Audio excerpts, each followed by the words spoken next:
Social justice, it's everywhere. Feeds, news, even your uncle's new podcast. At its core, it's about fairness. Everyone gets a shot, no matter their background. It's driven real change, civil rights, marriage equality, and more. But online, the movement can feel chaotic, even divisive, with purity tests and call-outs. The challenge? Channeling all that passion into real progress, not just noise or infighting. We're all just trying to do the right thing, even if we stumble along the way. Caring about justice isn't the same as acting justly. We all want to believe we're on the right side, that our intentions are enough, but the truth is, good intentions alone rarely change the world. They're a starting point, not the finish line. It's easy to feel satisfied just by caring, but real progress demands more from us. In today's world, it's tempting to think that posting, sharing, or calling out injustice online is the same as making a difference. Social media gives us a platform to express our values, but does it actually move the needle? Sometimes it's just a way to show others we care, without actually doing the hard work of change. Real change means more than good intentions. It's about impact. It's about rolling up your sleeves and getting involved even when no one is watching.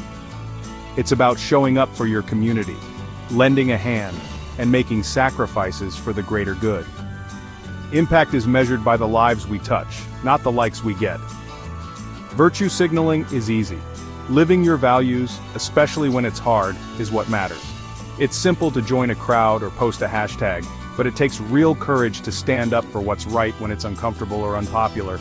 Sometimes it means having tough conversations with friends or questioning your own beliefs. That means listening, admitting mistakes, and doing the unglamorous work, donating, volunteering, having tough conversations. It's about being open to learning, accepting when we're wrong, and putting in the effort to make things better, even if it's behind the scenes. Change is built on small, consistent actions, not just grand gestures. The goal? Close the gap between what we believe and what we do. It's about aligning our actions with our values, even when it's inconvenient. Self-reflection is key. Are we really living up to what we say we stand for, or just going through the motions? Ask yourself, is this action helping the cause or just making me look good? Am I willing to do the work when no one's watching? True change starts with honest self-examination and a willingness to do what's right, not just what's easy. When we focus on real action, that's when change starts.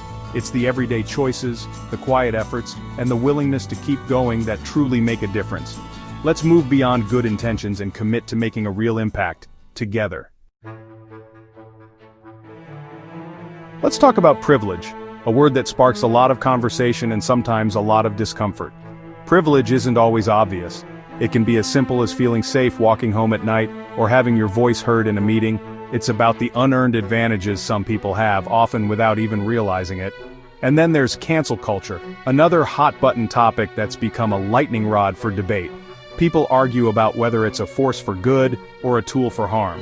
But what do these terms really mean in our everyday lives? Privilege doesn't mean your life is perfect or without struggle. It simply means there are certain obstacles you haven't had to face because of factors like your race, gender, or background. It's not about blaming or shaming, it's about understanding the invisible head starts that shape our experiences.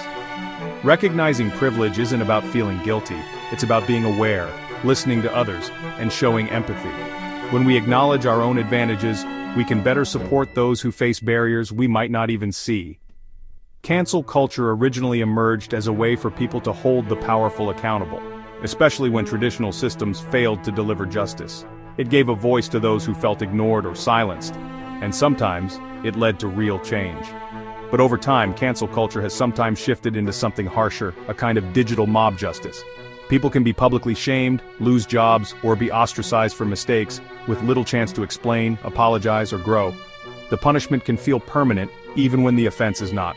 What we really need is accountability that's fair and balanced. There should be consequences for harmful actions, but also opportunities for learning, growth, and redemption. Justice should be about restoring trust, not just tearing people down. True justice isn't about public shaming or humiliation. It's about creating space for honest conversations, learning from mistakes, and working together to make things better for everyone.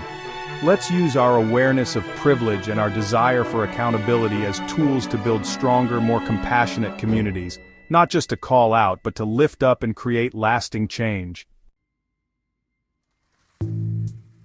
Performative activism, doing what looks good, not what helps.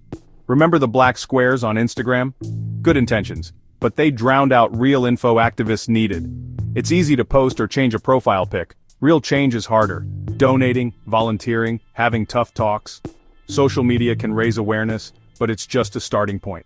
Ask, am I helping or just signaling? Let your online support lead to real-world action. Don't let the post be the end. Make it the beginning. The internet can mobilize millions for justice, or unleash the digital guillotine. A single mistake can become a global spectacle, with punishment far outweighing the offense. Online shaming often leaves no room for apology or growth. We all make mistakes. Justice should allow for learning and forgiveness. Call out real harm but keep perspective. Distinguish hate from ignorance. Ask, are we educating or just punishing? True justice builds better communities, vengeance just tears them apart. What's the fix? Humility. The best activists listen, stay curious, and admit they don't have all the answers. Real change comes from understanding others, not just shouting them down. Focus on local, tangible action. School boards, city councils, neighborhood groups. Build coalitions, not purity tests. Allow for mistakes and offer grace. Sustainable movements are built on care, not outrage. Humility, listening, and kindness. That's how we make change last. The problems we face today can feel overwhelming, so big, so complex, that it's easy to freeze and wonder if anything you do could possibly matter. But here's the truth, you don't have to fix everything at once, or even alone. Change doesn't come from one grand gesture, it's built from countless small steps, taken by ordinary people, every single day. Real progress is a million small, consistent actions, right where you are, with what you have. Every time you show up, lend a hand, or make a thoughtful choice, you're adding to a ripple effect that can reach further than you imagine. It's about showing up for your community, your friends, and even strangers, in ways that might seem minor but add up over time. Diversify your inputs, follow new voices, read widely, and listen more than you speak. Seek out stories and perspectives that challenge your assumptions. Growth happens when you're open to learning, even if it's uncomfortable at first. The more you know, the more you can understand the world and the people in it. Support local groups with donations, even small ones. Every dollar, every item, every bit of time you give helps build stronger, more resilient communities. You don't have to be wealthy to make a difference. Generosity is measured by intention, not just amount. Practice empathy, ask questions, don't just argue. Try to understand where others are coming from, even if you disagree. Sometimes the most powerful thing you can do is simply listen and let someone know they're heard. Speak up in your circles, even with a simple, "Hey, we don't do that here." It takes courage to challenge harmful words or actions, but your voice can set a new standard and inspire others to do the same. Justice is a marathon, not a sprint. It's messy, exhausting, and sometimes progress feels slow. But every step forward, no matter how small, is worth it. The journey is long, but together we can keep moving. Lead with humility and kindness and take one step at a time, no cap. Remember, real change is built on everyday actions, and you have the power to start right now.